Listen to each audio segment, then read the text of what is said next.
Aspirants कल एक और दिन रह गया और आज का एक शिफ्ट रह गया है बीट सेट 2021 का। अब तक ऑलमोस्ट ये ख़त्म होने जा रहा है, बट आज मैं सेंटर पे जिस सेंटर से हो करके अभी यहाँ आया हुआ हूँ। इनफैक्ट इस कॉम्प्लेक्स पे काफ़ी बच्चे ऐसे हैं जो कि JEE और बीट सेट की तैयारियां कर रहे हैं। वो भी उन्होंने भी बीट सेट का दिया हुआ था एग्जामिनेशन, उनसे भी अभी बातें हो रही थी। इनफैक्ट जो जिन्होंने फर्स्ट अटेम्प्ट में अपीयरेंस लिया है, फर्स्ट शिफ्ट में अपीयर हुए हैं, और ओवरऑल निचोड़ निकल करके आया कि बाकी दिनों से अलग हट करके आज के शिफ्ट का जो रहा, वो चाहे वो फिजिक्स हो, केमिस्ट्री हो, मैथमेटिक्स हो, ये या फिर इंग्लिश प्रोफिशिएंसी जो हो, वो सारे मॉडरेट लेवल के आए, बट NCERT बेस्ड थे। जैसा मैंने बतलाया है कि NCERT बेस्ड, NCERT का डीप स्टडी जिन्होंने किया हुआ होगा उनके अच्छे परसेंटाइल आएंगे, अच्छे मार्क्स आएंगे। इनफैक्ट सो NCERT कल के लिए भी काफ़ी इम्पोर्टेंट होगा। अभी सेकंड शिफ्ट का भी एग्जामिनेशन चालू हो गया, अभी मैं वहीं जाने वाला हूँ।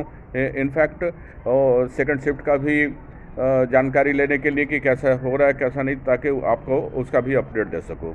जहाँ तक चैप्टर्स की बात है, आज जो मैंने देखा काफ़ी बैलेंस्ड आया हुआ था। 11th के भी पोर्शन पूछे गए थे और 12th के भी पोर्शन पूछे गए थे। फॉर एग्जांपल फिजिक्स में जहां इलेक्ट्रोस्टैटिक्स, मैग्नेटिज्म, करंट, इलेक्ट्रिसिटी और मैग्नेट के क्वेश्चन थे, वहीं laws of motion, rectilinear motion, centre of mass, projectile motions, work energy, power, fluid dynamics के भी क्वेश्चन पूछे गए थे।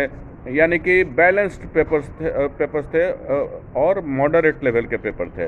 जैसे जैसे आगे एग्ज़ाम बढ़ता जा रहा है, ऐसा लग रहा है कि मॉडरेट की तरफ, इजी टू मॉडरेट की तरफ चांसेस है ये पैटर्न ऑफ द पेपर होने का।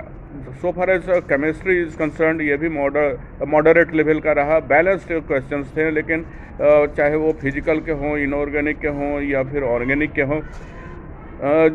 So far as organic chemistry is concerned, उसमें ज़रूर कुछ ज़्यादा वेटेज दिया गया था।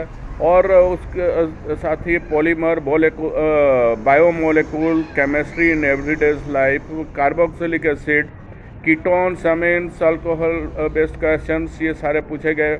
वहीं फिजिकल केमिस्ट्री में एटॉमिक स्ट्रक्चर से भी बच्चों ने बतलाया, chemical kinetics, chemical equilibrium, solid state, metallurgy, coordination, compound, ionic equilibrium, periodic table, solutions, surface chemistry से भी क्वेश्चंस पूछे गए हैं। चूँकि ये मेमोरी बेस्ड क्वेश्चंस हैं, कुछ हो सकता है कि कुछ चैप्टर मिस भी हो रहे हों बच्चों से। जो मैंने नोट किया है वो आपके सामने मैं पेश कर रहा हूँ।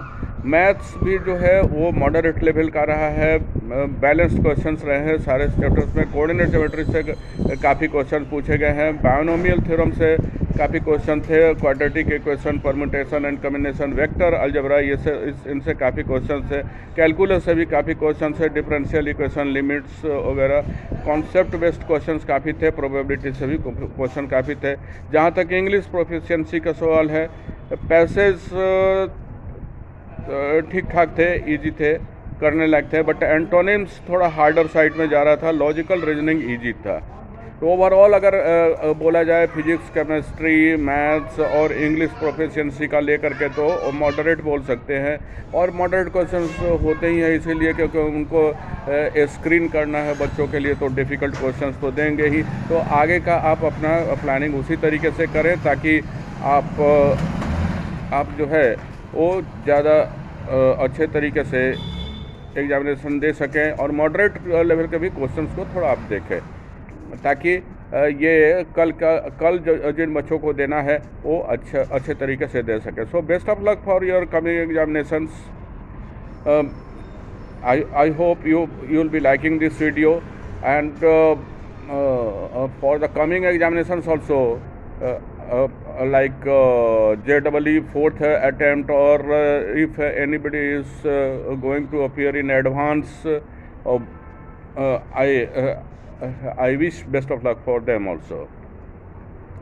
If you are liking my video, please subscribe it, share it and like it, so that I can get motivation to give you latest informations. I can update you with all these things, and other students also must be benefited. Thank you very much. Bye bye. Have a nice day.